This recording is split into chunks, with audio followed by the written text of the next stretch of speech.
talking with doctors Caroline Gottschalk and Marty Holtgren, who both collaborate a lot with one another, which is always fun when we talk to people who have like several projects that they've worked on. Caroline is actually a professor of English at UW-Madison, which is pretty cool. She does a lot in this space of like rhetoric is kind of her foundation, but then she also thinks about, they build critical theory on her team. And she also does a lot of work with oral histories and narratives around flooding and storytelling. And then Marty Holtgren is also just a really interesting person with like a cool history, where he's a fisheries biologist, but also a social scientist. And he has worked, for decades in this area of fisheries management. He worked for a long time for the Little River Band of Ottawa Indians and partnered and worked with them on all of these different types of restoration related projects. So I think that we're going to have some fun conversations around like this idea of a restoration and what it could be and how there are kind of different paths that it could take. So I think it's going to be cool. How about you, Sam Faith? What are your thoughts, or what are you thinking about today? I'm really excited to talk with both of them, bringing these freshwater ecosystems and restoration from a different perspective. And definitely for many people in California will be an upside down world. What makes you say that, Sam? Well, basically the context, the natural context. Here we're thinking that in California, we're thinking that our channels are incising, and this is because of the lack of sediment transport. And here is the opposite. Way too much sediment transport, and now having all the valleys being flooded by that sediment, which in our case we straitjacket. I said that we straitjacket all our rivers. They have levees on both sides, and we cannot let that flood going back into their floodplains. And of course, retain all the sediment in the dams. And here is the opposite: much more sediment. The Also the vivid experience of floods, that higher frequency, higher magnitude that they are experiencing. Again, we are in a full swing of climate change. And also, I would love to hear this from a non-hydraulics, non-geomorphologist perspective. And both of them, they'll bring that one. I think it will be super interesting. And I'm really looking forward to bring this different perspective. Yeah, that's really interesting what you were saying about just the actual movement of sediment through the rivers and streams being different. But Faith, I know you've talked before with Caroline Gottschalk. Yeah, what are your thoughts? Yeah, I'm super excited to talk with her again. I interviewed her actually for my book on science communication, and with some of the work that she had done collecting stories of flood survivors in, I think it's southwestern kind of Wisconsin, the Driftless area, if I remember. Yeah, the Driftless. Yeah. And so, she's become one of my favorite thinkers. Like, there are just certain people who you kind of meet and you're like, their brain and just the kind of the background. She has a really interesting background, just academically, kind of all the different things that she's done, which I remember, were things like working on citizen science type stuff as a rhetorician, and kind of just, I would say a kindred spirit for all of us in terms of somebody who really pulls from multiple academic lineages and thinks about things in really, really interesting ways. And so, yeah, I'm super excited to connect with her and her collaborator, Marty, and hear what they have been up to these days, just because it's usually pretty inspiring and a little bit like punk rock and very interesting. So, yeah, I'm excited about it. Yeah, that's awesome. And I agree on the kindred spirit. Like when I kind of, made the decision to be moving back here and I realized that she was here, I was like, oh, cool. That is amazing. I'll have to connect with her. Let's get into today's episode. Welcome to Water Talk. In today's episode, we are talking about storytelling, restoration, dams, and flooding with Drs. Caroline Gottschalk-Druschke. So Professor Caroline Gottschalk-Druschke is a Vilas Distinguished Achievement Professor in the Department of English at UW-Madison.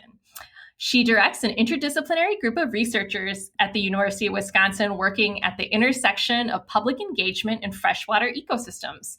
Through a solid foundation in the study of rhetoric, her team builds critical theory and conducts social and ecological research about stream restoration, flooding, and watershed-based agricultural conservation and fisheries management. Dr. Marty Holtgren is a fisheries biologist and social scientist, and he's enjoyed more than 20 years of experience in fisheries management, native species restoration, cultural revitalization, and socio-ecological research. He has managed over 30 major projects involving native species restoration, river restoration, tribal fishing rights, collective action, fishery management plan development, fish behavior research, and the evaluation of fishery management techniques. Marty has also led many novel projects with tribal and state agencies, including the first effort for streamside rearing of Lake Sturgeon in Michigan and evaluating the feasibility of reintroducing Arctic grayling into Michigan waters. Recently, he's been focusing his efforts towards engaging local communities in research and restoration of culturally vital species and habitats. Caroline and Marty, we are so excited to have the two of you on Water Talk. I mean, I just read those descriptions of the work you're doing, and it's so cool and so interesting. And when we were getting ready to do this episode, like in talking about kind of your backgrounds and what you've done, Faith mentioned that the two of you are kind of punk rock as a description for just bringing all these things together in just creative ways and just so creative. So I was wondering if you could tell us a little bit about your professional path. Because it is very unique. And, you know, we just are often thinking about some of our student listeners and early career folks who, you know, it's good for them to hear, especially about these creative paths. That is like honestly the best compliment I've ever gotten about my research career ever. And I think Marty probably feels the same way. That, yeah, we are the punk rock researchers of the freshwater world. Marty and I have had interestingly riverine paths, both of us. So it's kind of neat that they have sort of wound us into this project. So definitely, I think there will be some overlaps in that. I think where I start, so I'm in a Department of English, which is somewhat counterintuitive given the way that I work, but I do have this background in rhetorical studies and critical theory and kind of lit studies broadly. So what that means functionally is that I think a lot about language, and I think a lot about the ways that people build worlds out of language. So I often say something like words build worlds, and I'm interested in the work that that does.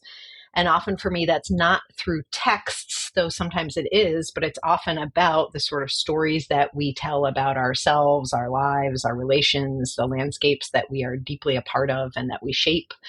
And so that's why my work has always reflected this interest in water on the one hand, and I have a master's focused in stream ecology. I've done water work academically, and then also done all this work on the kind of English narrative story side as well. And something that Marty might come around to too is that was really hard. There wasn't really a place for that, you know. And I was in college in the late 90s. I was out of school for a while and then back in a master's, and you just had to pick one thing. And so I started a master's in literature, which doesn't necessarily suit me, but gave me some good equipment for what I was doing. And then kind of wound my way into a PhD in an English department that was pretty diverse in its approach to what people did.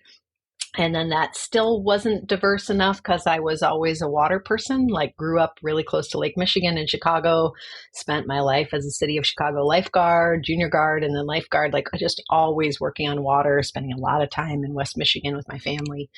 And so I found an ecology program at University of Illinois at Chicago where I was, and basically talked them into letting me into this fellowship program, even though I was in the English department. And, you know, had to walk all the way across campus at UIC because the English is over here, ecology is way over here, and give them this pitch, honestly, of, hey, I know you have these fellowships for this NSF IGERT program, and here's why I would be so good. It's kind of ridiculous, right? The time, but I was like, here's my shot. There's just all this stuff that I want to learn that I'm not allowed to learn because I'm in an English department.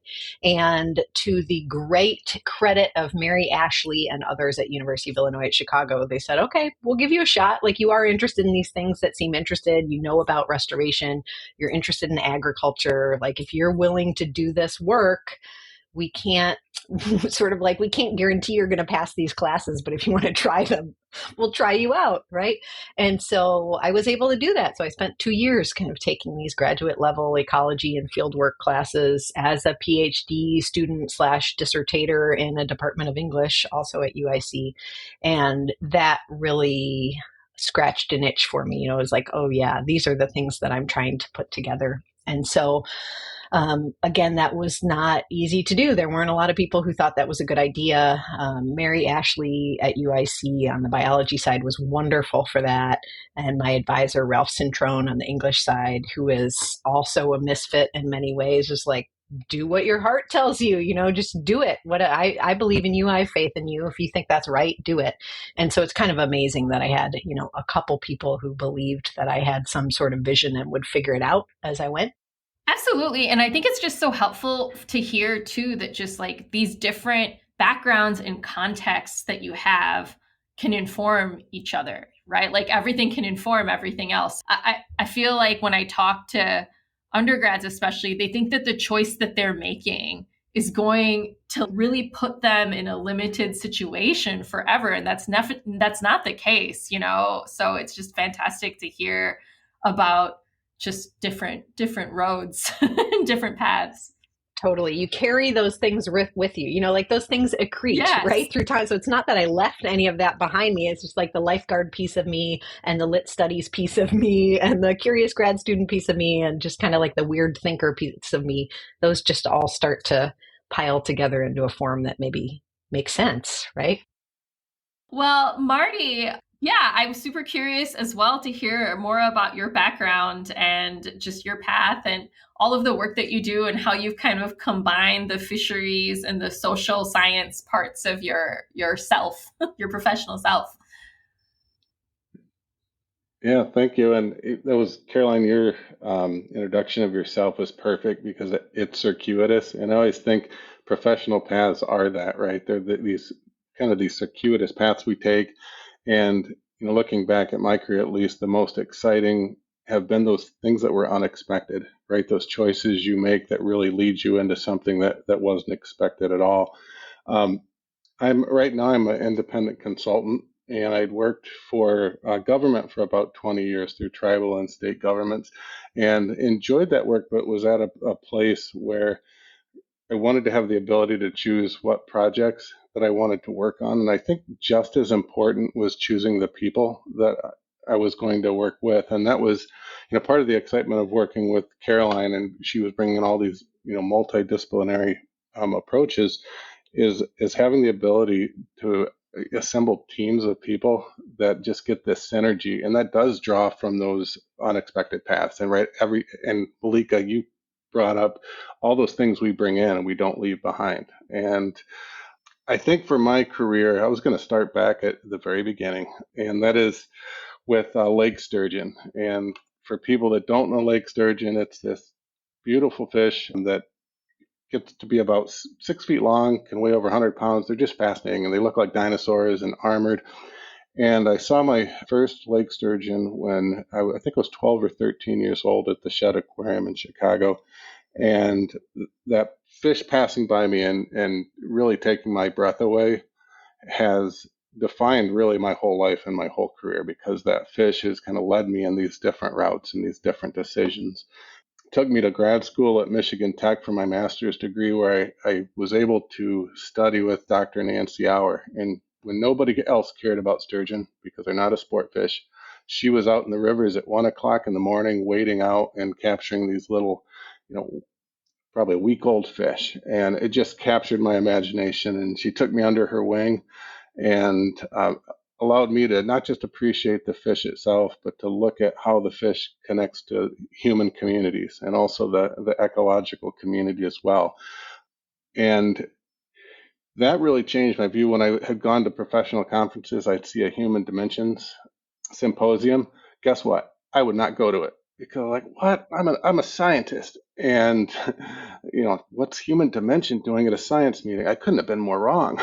And now I wish I would have, but I do now. And after I graduated with my master's degree, my first position, it was a fisheries biologist for the Little River Band of Ottawa Indians. So going in with this Western knowledge and being exposed to a new knowledge type. So this, indigenous knowledge, and looking at something instead of so linear, but bringing in all the multi-connectedness, and the lived experience of this knowledge system. And I remember a good example would be I was helping them come up with a plan for lake sturgeon and to make sure that they were sustainable within this river that flowed through the reservation. And I came in with a bunch of questions, and they were written on a notepad. And I started going through my questions, and they weren't being answered. And I was getting really frustrated, thinking, man, this is the worst meeting I have ever led. And a couple days later, I started thinking through the notes, and I talked to a couple of the tribal members that were there. And what became apparent to me was everything I needed to know, they provided to me. I just didn't know how to interpret it. And that has been this wonderful lesson throughout my life that it's not always that quick dialogue that we have, but it's this processing and really trying to understand what was being said to you or revealed to you. Whether you're taking a hike or whether you're having a discussion, is really packing into those deeper meanings. And finally, to get to the PhD portion, I was developing a inland fisheries program for the tribe, and then all of a sudden, everything shifted. There was a treaty rights case that I was thrown into, and taking the biology that I needed to have, but also being able to go in with a background that also had some expertise in litigation and in communication and all these different pieces. So one of the tribal members that I worked with said, Marty, why don't you think about going back for a PhD? And what you can do with that PhD is work to bring people together, that we have these complex issues that we struggle because we're so linear, and we're all talking in Western knowledge and indigenous knowledge, and nobody knows how to understand the other. And it really pushed me to take that focus for my PhD. It's still a biological piece to it, but it mainly was looking at relationships and how we communicate with each other, and is there space for us to work together in a place that's productive, that meets all of our needs, and also is supportive of treaty rights as well. That's really intriguing, Marty. And yeah, your path is super interesting. And I just think it's kind of cool. Like, you think about like leadership, right? And how like the best leaders are people who wouldn't necessarily stand up and say, I want to lead. I think it's really fascinating that somebody told you to get a PhD, like somebody else is just like, you should really do this, to hear that from someone that you're partnering with, a much needed nudge. So I think that we kind of started to go in this direction a little bit, but I'm very curious to know how the two of you started collaborating with each other and how long you've been working together. So I knew who Marty was already before I met him, because I had read some of his sturgeon work, which some of that sturgeon work is very genetic, very ecological. And then some of it is about management. And some of it is like, how do we reconnect to the river through sturgeon, which was a delightful surprise to find someone writing papers like that. And so I was aware of that. I also was aware that he was working with the Muskegon River Watershed Assembly, which is a group that I was a part of, because it's actually the sort of watershed group near my family's place in Michigan. And so that was always intriguing to me. So I think I would get these emails that were like signed Marty Holtgren. And then about 2.5 years ago, I guess, a student who I worked with very closely, Emma Lundberg, who is now Dr. Emma Lundberg. And she now is out in Boise working for Trout Unlimited as an aquatic resiliency scientist. But in her role with Fish and Wildlife, she had been called into Michigan to help support these sturgeon surveys and kind of help support projects on the ground there, and met Marty. And I instantly got this text from Emma: I met a person you need to meet. And then she kept texting me, you two talk the same. I can't explain it, right? Like, you have the same energy. You're both kind of weird in the same way. You have to talk to each other. And this was unusual, I would say, for Emma. I mean, the read was usual, but not the like forceful, you have to find this person and talk to him. And so she arranged a meeting for us that like August of 2022. And yeah, we met on a bridge over the Maple River. And Emma beautifully is sometimes late. She would admit this herself.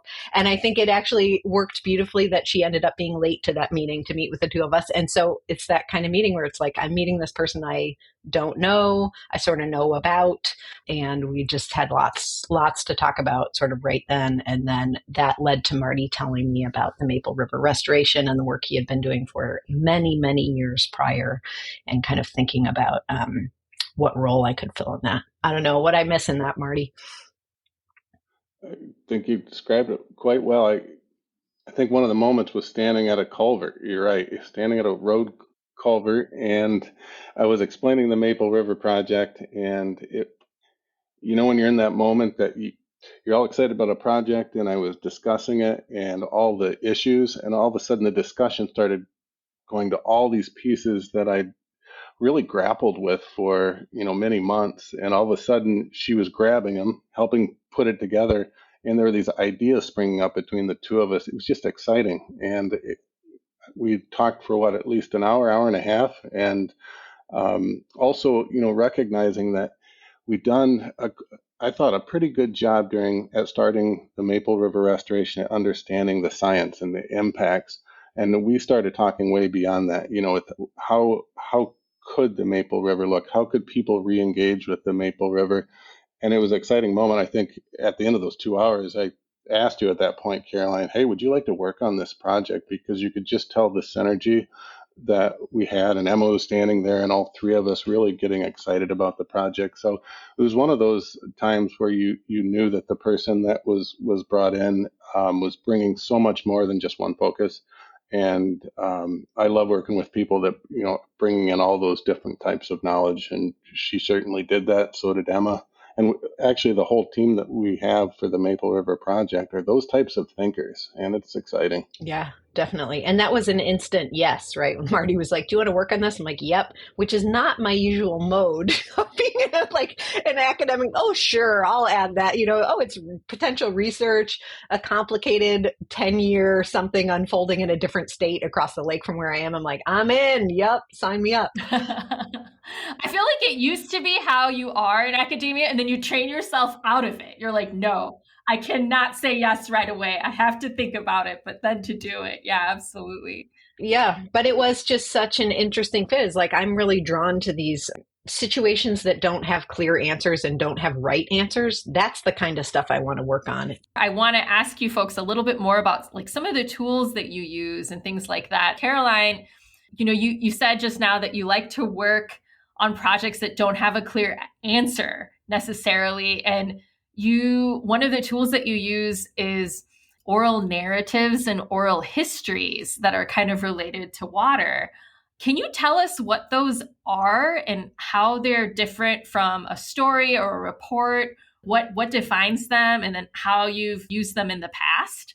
I was trained in graduate school to do ethnographic work, kind of where you're engaged, sort of participatory, engaged, living in a place, working in a place, interviewing people maybe about that place, and had done a lot of research interviews. Those often inform my work and kind of create the kind of data or material that I'm looking through to theorize things or answer questions. But it was in the midst of doing that I actually was approached by a community partner back in late 2018.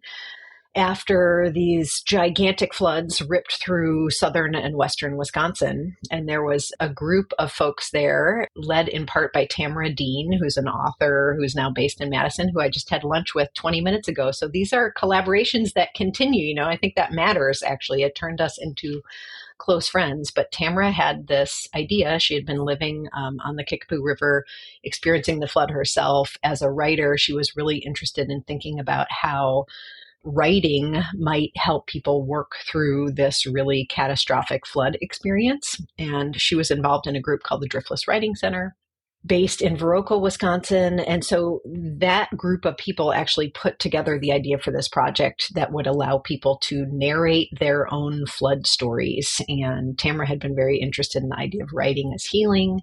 And so they basically just needed a faculty member to like sign on as a, what was actually called, unfortunately, a quote unquote humanities expert for this grant application that was on the project, right? And I was like, well, I'm not really a humanities expert, but I love what you're up to. And if I can help you in any way, I want to do it. And that funding came through from Wisconsin Humanities and created this project called Stories from the Flood that ended up building this archive of like 120 oral narratives, actually, about people describing their flood experiences through 2018. And that's sort of a more complicated project than I can explain here, but involved lots of undergraduate students at University of Wisconsin-Madison and University of Wisconsin-La Crosse getting involved in actually recording those narratives and building up this community archive of this experience. And so I know I'm taking a circuitous path to answering your what is an oral narrative, but the idea here is that an oral narrative or an oral history typically involves sitting down with someone one-on-one or two-on-one in a very small group and asking people very open-ended questions that allow them to tell their own story about their lives and experiences. And I think fundamentally that is a very different understanding than a research interview that is providing data. Like just give me the content. All I want is the content. And is it true or not true? Is it factual or not factual? I really don't look at oral narratives that way or oral histories that way or the kind of like recording people telling stories that way, because what I'm interested in is that all of us have a different experience of our worlds. We all build these worlds together, that like the narrative that I tell myself in my core about my life is my life. Like it fundamentally is my life. It sort of doesn't matter if that matches other people's.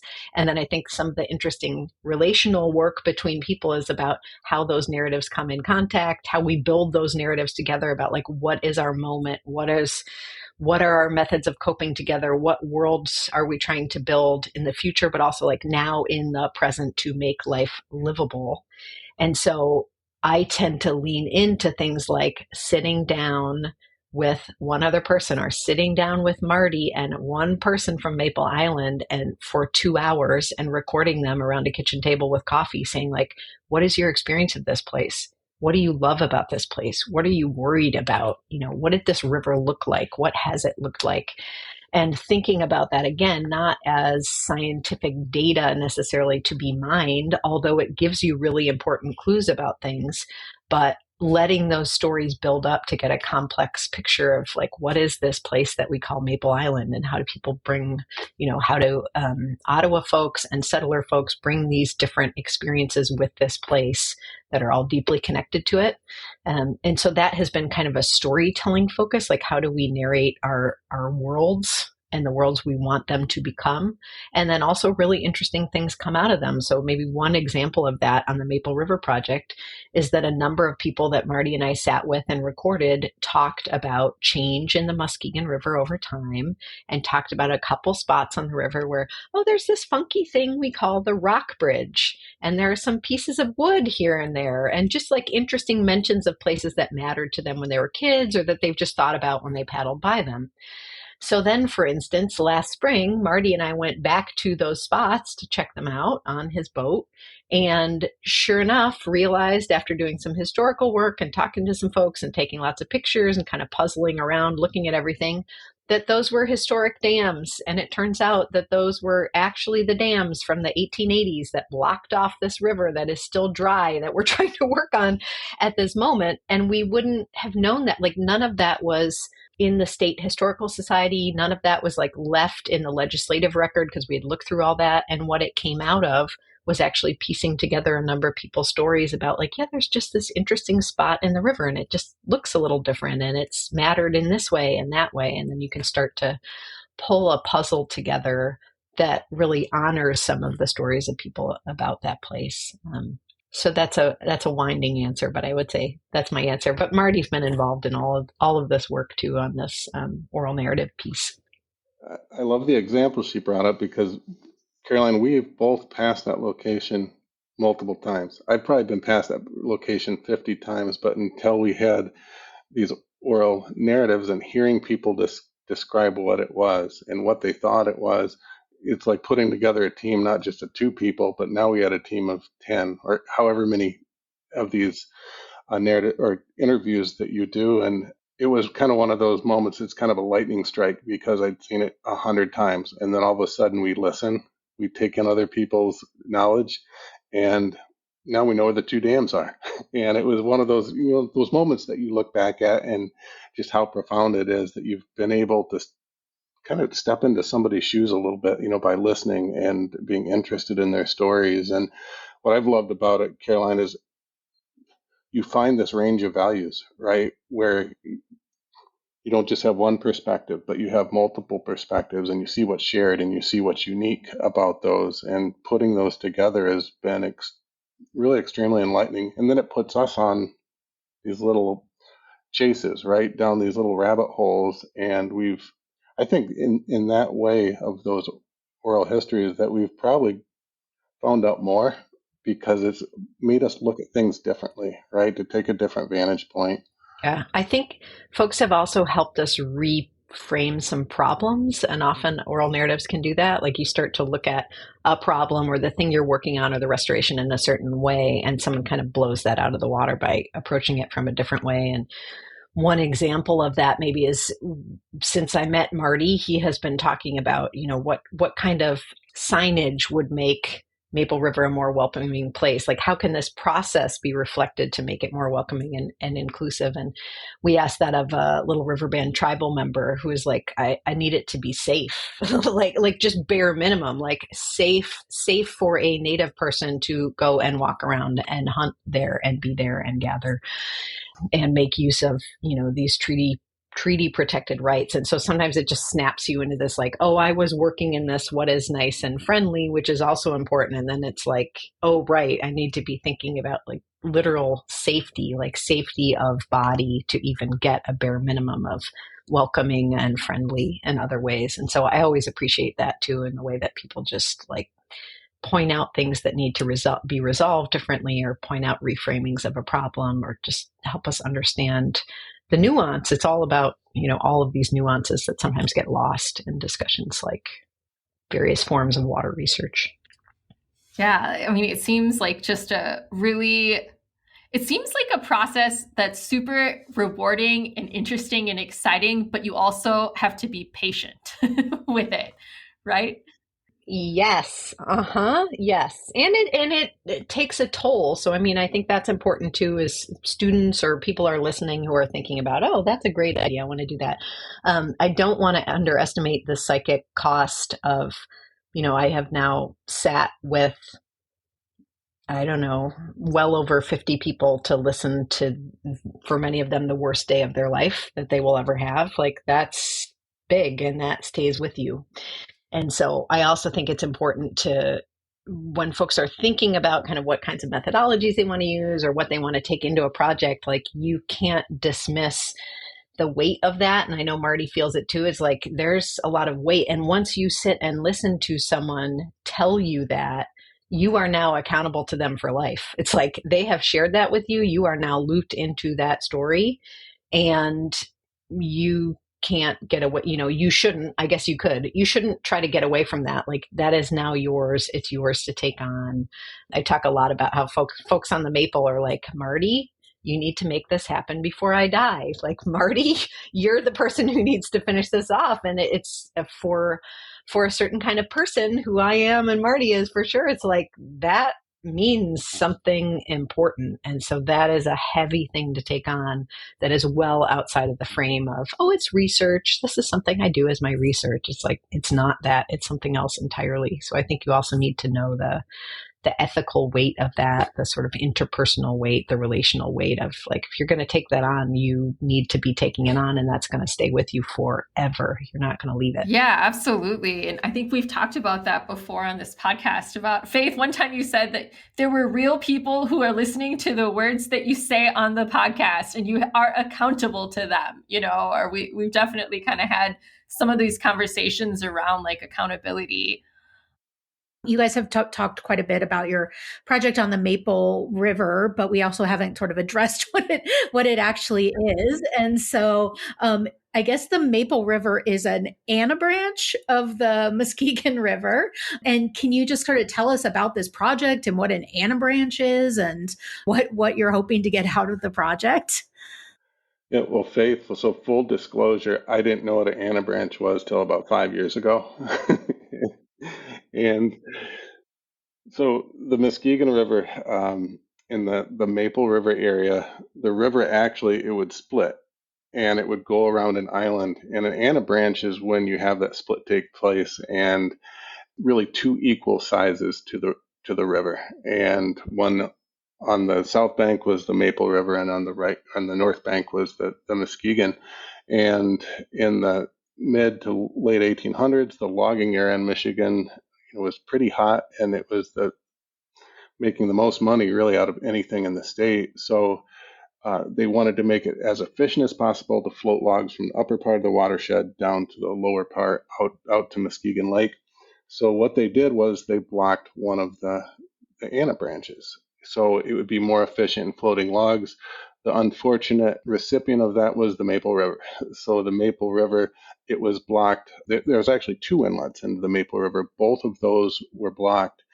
And what it did, it made it very efficient to float logs, but now you had a 4.6-mile section of river which was blocked. And to this day, so it's been around over 150 years that this has been a dormant channel because of logging era. And the largest, at least, and this is what we've heard through these oral narratives, is one of the consequences of that was flooding. And now when we have moderate flows, the Maple Island floods over, and the agricultural community, there's historic farms there, and we have pictures and we've heard stories about the flooding being so severe down there that people were in canoe going house to house to get a mother or to get a son to take out of that Maple River area because of the flooding. It also, obviously for some of the species which are so important, such as sturgeon or walleye, those nursery areas which are so important, it destroyed. And it also broke a lot of the connection from the people living on the Maple River. So all of a sudden you had a river flowing through there. Now you have a trench. And it's quite odd to look at. I walked down there with Caroline quite a few times, and there's sections of that channel. You're standing in it. There is no water.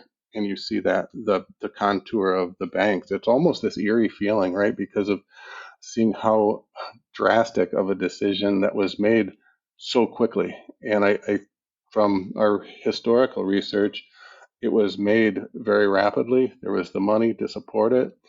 But yet now for us to reopen it up, it's going to take 15 years and millions of dollars. So it's just that legacy. It's going to take a lot to improve. Kind of as a sub context to this is you also have people that no longer could sustain themselves there, so that had to leave the area. And one is the tribes that we've been talking about. Many of their resources, such as wild rice and lake sturgeon, those certainly were diminished largely, and so was their ability to even be in that type of environment. I think that was a beautiful description of the project. I mean, that it's again, maybe, which resonates with how we've been answering all these questions. This is a slow, intentional, many partnered, complicated project. And it keeps rolling along because there are people who are hugely committed to it, who all have made peace, I think, with the idea that this is a slow, intentional lifetime kind of project. This isn't super sexy and attractive, and we have huge bang for our buck, it's going to instantly change. And so many people long before I hopped on board had been working for a lot of years to just keep this on people's minds, try to get interest, and that came out of folks living there who were interested in making this happen. So I think that's really curious about the project and really beautiful about it, is it just really shifts the time frame of how we think about research or academic research, or like a high priority, really beautiful project. It will get there, like this is going to be huge when it happens, and then everyone will brag about it, right? It's like, yes, this amazing 4.6 mile, we opened up this huge stretch of the river, and I think it will become a big deal. But then what gets forgotten in that is like 20 years of really thankless labor by just a few people, one of them who is on this call. So I think that's important too. Yeah, Caroline, I think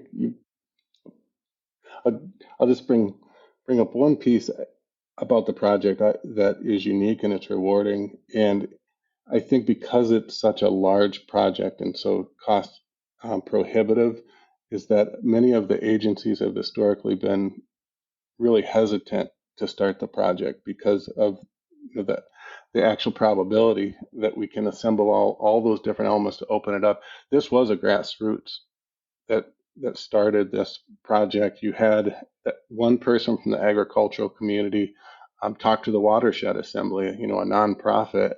So one champion, Roger Peacock, and he's still there. He's still advocating.